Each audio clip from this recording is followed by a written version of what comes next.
As harvest season approached, fear began to spread across the village. Word traveled fast. A monstrous wild boar had been ravaging the farmlands, tearing through fields like a storm of claws and fury. It wasn't just hunger driving this beast. It was destruction for the sake of dominance, a shadow that turned calm nights into restless dread. Each morning, the villagers awoke to find their crops shredded, fences torn apart, and livestock missing. This wasn't just a hungry animal. It was chaos given form.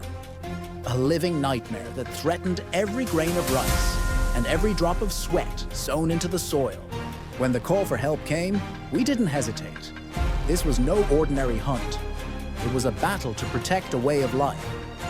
For me, it was my first time joining a team of professional hunters on such a dangerous mission. My hands trembled slightly as I loaded the rifle. Could I truly stand my ground when the moment came? Or would I be the one to fall first? By 5 a.m., we were already rolling across the mist-covered Moravia fields in a weathered hunting truck. The hum of the engine was drowned out by the pounding of our hearts. Every man knew his role. Years of experience had shaped this team into something like a living machine. No wasted movement, no unnecessary words. As the dawn broke, Jay raised his scope, eyes narrowing. He'd already spotted movement. The first sign of the target, a single breath, a single pull. The first shot thundered across the valley. A 200-kilo beast fell before it even realized it was being hunted.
Dust rose. Silence followed. That moment lit a fire inside me. A mix of fear, adrenaline, and determination. We had just begun. We pressed forward. My boots sank into the damp soil as I scanned the tree line. Then luck struck. A lone boar stepped into the open. My breath slowed. Everything I had practiced replayed in my mind. Stance, control, trigger squeeze, boom! The recoil kicked against my shoulder, and before I could even exhale, the creature collapsed. Before I lowered the rifle, another emerged, larger, faster. I steadied my grip and fired again. 2 clean shots, 2 victories. The rush was overwhelming. Even as a rookie, I had proven I could carry my weight. Jay's radio crackled. Heard on the east side, moving fast.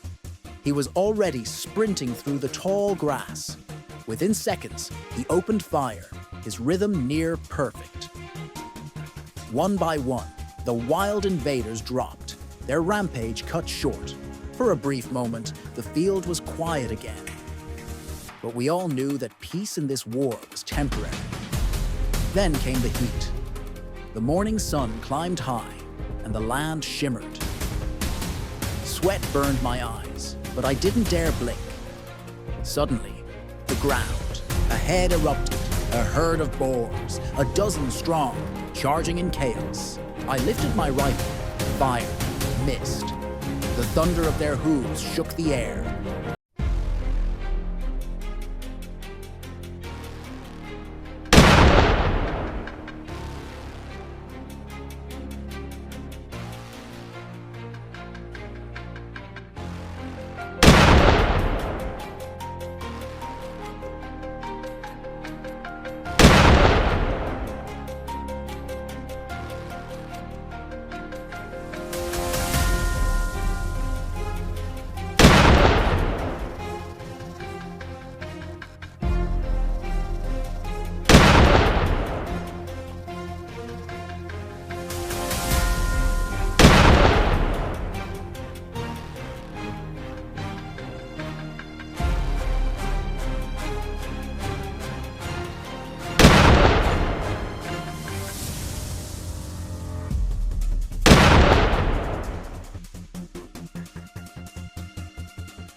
"They're heading for the pines," I shouted into the radio. "Copy that." Jay's voice came back calm and sharp. The team shifted formation instantly, cutting off their escape like a pack of wolves. Jay moved through the underbrush, every step silent, every sense alert. Then, out of the corner of my eye, movement.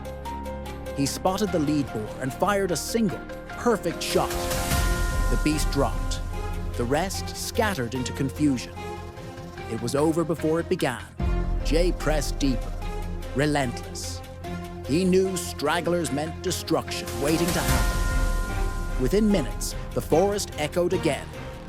Gunfire, short bursts, then silence. He emerged through the fog, nodding once. All clear.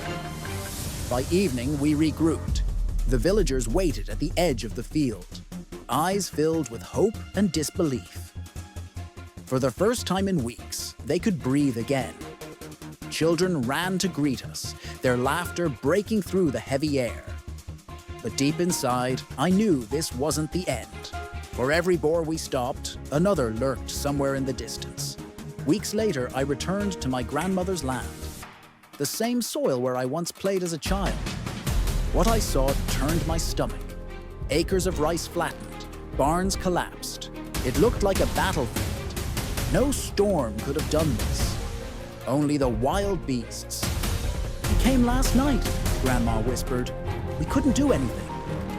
That night I made a promise, not to let this land fall again. At 6 Mile p.m.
Our team rolled out in a UAZ Hunter, headlights piercing through the twilight. The forest swallowed the light, and soon the sounds of the night hunt began. Through my thermal scope, shapes emerged. Black shadows moving across the glowing field. My pulse quickened. I steadied my breath, locked onto the lead board, and pulled the trigger. The alpha fell instantly. The herd vanished into the dark, like ghosts. We spent hours tracking, using GPS coordinates and night vision to anticipate their moves. Every crunch of leaves, every flicker of motion meant danger. When we finally surrounded them, the air was thick with tension. Through the scope, their bodies burned like white fire against the cold night. Then, like thunder, the rifles roared. One after another, they fell. Swift, clean, silent. By midnight, the fields were quiet again. The moon reflected off the metal of our rifles, glinting like cold fire. I looked out across the plains, knowing we had done what needed to be done. But our mission didn't stop there. Reports flooded in from nearby regions. Wild boar herds multiplying, attacking livestock, breaking through fences. From the Louisiana swamps to the snowy forests of Montana, every region told the same story. Hunters rose to the call, not for glory, but for survival. Each hunt became a vow, a battle to preserve the fragile balance between man and nature. In the end, standing beneath a sky painted with dawn, I realized something. This was more than a hunt. It was a cycle of life, of struggle, of courage. Every shot we fired was not for bloodlust, but for protection, for peace, for the generations who would one day walk these fields again. And as the wind carried the distant calls of the forest, I whispered the same word we all had come to know. Eat. The hunt never truly ends, but only waits.